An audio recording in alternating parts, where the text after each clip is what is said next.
नमस्कार, मैं रंजना झा कोलकाता से। स्वागत है आप सभी का सदीनामा बुलेटिन में।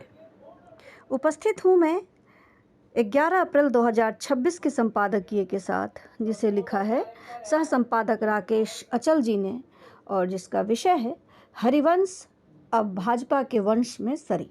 तो आइए सुनते हैं। राज्यसभा के उपसभापति रहे हरिवंश को फिर से राज्यसभा की सदस्यता मिल गई है। इन्हें इस बार जेडीयू से राज्यसभा नहीं भेजा था, लेकिन भाजपा सरकार के निर्णय पर राष्ट्रपति श्रीमती द्रौपदी मुर्मू को हरिवंश को राज्यसभा में मनोनीत करना पड़ा। राष्ट्रपति भवन से जारी अधिसूचना में कहा गया कि एक मनोनीत सांसद के रिटायरमेंट से जो रिक्ति हुई है, उस स्थान पर हरिवंश को मौका दिया गया है। अब वह फिर से राज्यसभा सांसद होंगे। हरिवंश के मनोनयन से पत्रकार बिरादरी को खुश होने की ज़रूरत नहीं, क्योंकि अब हरिवंश पत्रकारों के न वंश में हैं और न पत्रकारों के वंशज हैं। वे आज की तारीख में सत्तारूढ़ भाजपा के यस मैन यानी हुक्म के गुलाम हैं। हरिवंश को अब की राज्यसभा की सदस्यता इनाम इकराम की शक्ल में मिली है। वे दूसरे जगदीप धनखड़ बनकर भाजपा के अधीन आ गए हैं। उन्हें धनखड़ गति भी कहा याद नहीं रही। राज्यसभा के उपसभापति रहे हरिवंश को बिहार के मुख्यमंत्री नीतीश कुमार का करीबी माना जाता था, लेकिन बीते कुछ समय से उनके रिश्तों में जो दरार आ गई, उसी के चलते नीतीश बाबू ने हरिवंश का पत्ता काट दिया था। उनके पिछले कार्यकाल के लिए प्रधानमंत्री मोदी ने सदन में उनकी जमकर सराहना की थी। उनका कहना था कि हरिवंश ने सदन चलाने में अच्छी भूमिका अदा की है। इसके अलावा अपने अनुभव से राज्यसभा को समृद्ध किया है।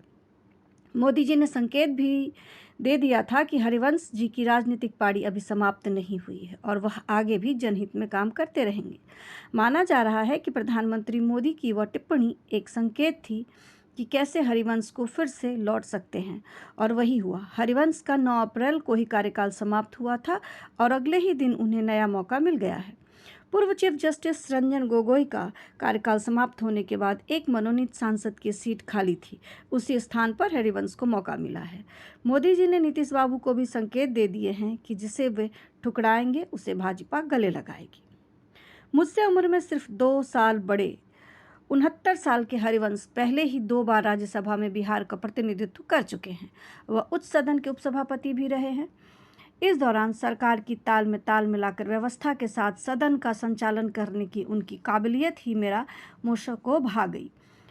हरिवंश का लंबे समय तक पत्रकारिता का अनुभव रहा है। वे जिस अखबार के कारण नीतीश बाबू के खास बने, उसमें मेरा दामाद भी संपादक रह चुका है। हरिवंश को नीतीश कुमार का करीबी माना जाता था और इसी कारण वह जेडीयू कोटे से 2 बार राज्यसभा पहुंच गए।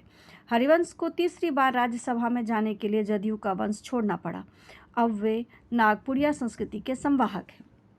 मेरी स्मृति में ऐसा पहली बार हो रहा है कि कोई व्यक्ति पहले किसी राजनीतिक दल से सांसद हुआ और उसे दोबारा राष्ट्रपति द्वारा मनोनीत किया गया हो। कम से कम हरिवंश सिंह के मामले में तो यही हुआ है।